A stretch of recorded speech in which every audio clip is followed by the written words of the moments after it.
Hello students, you are most welcome in Oxford Malwa Academy, and today we are going to read a beautiful poem Wind. Wind मतलब होता है हवा. The wind blows strongly and causes a lot of destruction. कि हवा तेज बहती है और कारण बनती है बर्बादी का. How can we make friend with us? और हम इसके दोस्त कैसे बन सकते हैं. यहाँ पर कवि दो बातें हमसे पूछ रहा है. तो चलो हम लोग पोयम पढ़ते हैं. अब यहाँ पर कवि जो है हवा से कहता है, क्या कहता है? विंड कम सॉफ्टली. अरे हवा कम सॉफ्टली, धीरे धीरे चलो, धीरे धीरे आओ. Don't break the shutters of the windows. और तुम मेरी जो शटर लगी है विंडो में, खिड़कियों में, उन्हें तोड़ो मत. तुम धीरे चलोगे तो निश्चित है कि ये टूटेगी नहीं, तुम तेज़ चलोगे तो निश्चित है कि टूट जाएगी. तो यहाँ पर कवि कहता है कि विंड कम सॉफ्टली, कि हवा धीरे धीरे आओ. Don't break the shutters of the windows, खिड़कियों की शटर मत तोड़ो. फिर वो अगली लाइन में कवि बोलते हैं डोंट स्कैटर्स द पेपर्स. मेरे जो पेपर पड़े हुए हैं, रखे हुए हैं, इनको इधर उधर फैलाओ मत, स्कैटर मत करो इनको. Don't throw down the books on the shelf. और मेरी जो किताबें सेल्फ पर रखी हुई है उन्हें मत गिराओ, क्योंकि तुम तेज़ चलोगी तो निश्चित है मेरी किताबें गिर जाएंगी. तो इतना ध्यान रखो. देयर लुक, वहाँ देखो. व्हाट यू डिड, जो कि तुमने किया है. अब हवा ने क्या किया है वो देखते हैं. यू थ्रे देम ऑल डाउन, तुमने सारे के सारी चीज़ों को गिरा दिया है. You tore the pages of the book, तुमने किताबों के पन्ने भी फाड़ दिए हैं.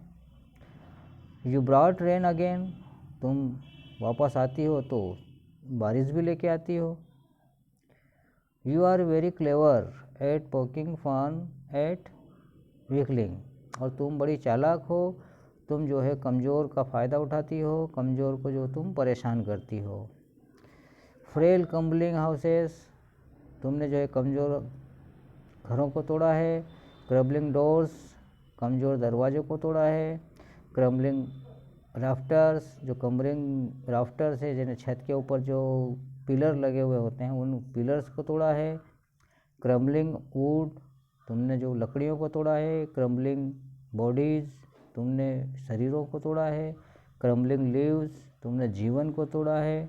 क्रम्बलिंग हार्ट, और तुमने हृदय को तोड़ा है. तो इस प्रकार यहाँ पर कवि जो है हवा से कहता है कि तुम थोड़ी धीरे चलो, क्योंकि तुम्हारे तेज़ चलने से मेरा काफ़ी कुछ नुकसान हो जाता है, और दूसरी बात दूसरे का भी नुकसान होता है.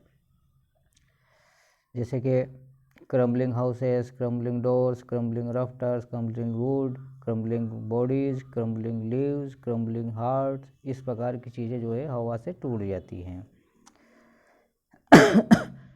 अगली लाइन में कवि बोलता है the wind god's winnows and crushes them all. Winnows, winnows का मतलब होता है करे हवा देवी तुमने विनोज. विनोज का मतलब यहाँ पर एक तरह से वो झंझोड़ते हैं ना, जो जिससे कि उफनना किसी वस्तु को और हवा के द्वारा उसको उड़ाना, तो उफनना जिसको हम बोलते हैं. क्रशेस, और वो क्रश करती है, उनको तोड़ती है. He won't do what you tell him, वह कहेगी नहीं जो कि तुमने उससे बोला है. So come let's build strong Holmes.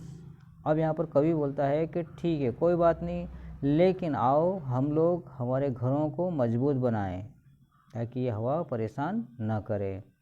Let's joint the doors firmly, हमें दरवाज़ों को तेज़ जोड़ना है, जॉइंट करना है. Practice to firm the body, हमारे शरीर को तेज़ पावरफुल बनाना है ताकि हवा हमें परेशान न कर सके, नुकसान न पहुंचा सके. मेक द हार्ट स्टीट फास्ट, और हमारे हृदय को तेज़ करना है. डू दिस, यह करो. And the wind will be friend with us, और अगर हम ऐसा करेंगे तो हवा निश्चित ही हमारी दोस्त बन जाएगी. The wind blows out weak fires, क्योंकि यहाँ पर कहा गया है कि हवा जो है कमज़ोर आग को बुझा देती है। कमज़ोर आग से मतलब जैसे कि दीपक लगता है या कोई कैंडल जलता है तो हवा उसे बुझा देती है। लेकिन he makes strong fire roar and flourish, लेकिन जब तेज़ आग हो तो वहाँ पर क्या होता है, वो उसकी मात्रा तेज़ गति में बढ़ जाती है और वो उसे और अधिक फैलाती है। तो इसलिए कहा गया है कि हिज फ्रेंडशिप इज़ गुड, उसकी दोस्ती अच्छी है। We praise him every day, और हमें उसकी प्रशंसा करना चाहिए हर दिन। और हवा की दोस्ती अच्छी मानी गई है। इस कविता को जो लिखा गया था वो सुब्रमण्य भारती द्वारा लिखा गया था और इसको ट्रांसलेट A.K. रामानुजन ने किया था और बहुत बढ़िया पोयम है ये। सुब्रमण्य भारती का जो जीवन काल रहा था वो 1882 टू 1921 तक का था। Is a great Tamil poet, जो कि एक तमिलियन पोएट थी। Famous for his patriotism in the pre independence era, और वो जो है स्वतंत्रता के पहले वाली स्थिति में काफ़ी प्रसिद्ध रही थी और अपने बलिदान के लिए मानी जाती थी। A.K. Ramanujan is a Kannada and English poet. अब यहाँ पर A.K. रामानुजन जो है इंग्लिश और कन्नड़ पोएट माने जाते हैं। Well known for his translation, और वो अपने ट्रांसलेशन के लिए यानी कि ट्रांसलेट करने के लिए विशेष माने जाते हैं। और क्लासिकल एंड मॉडर्न पोएट्री यानी कि साहित्यिक और आधुनिक कविता के लिए उनको अधिकतर सर्वश्रेष्ठ माना जाता है। तो इस प्रकार ये हमारी छोटी सी पोयम थी विंड, जिसको हमने पढ़ा। ओके, ठीक है, हैव ए नाइस डे।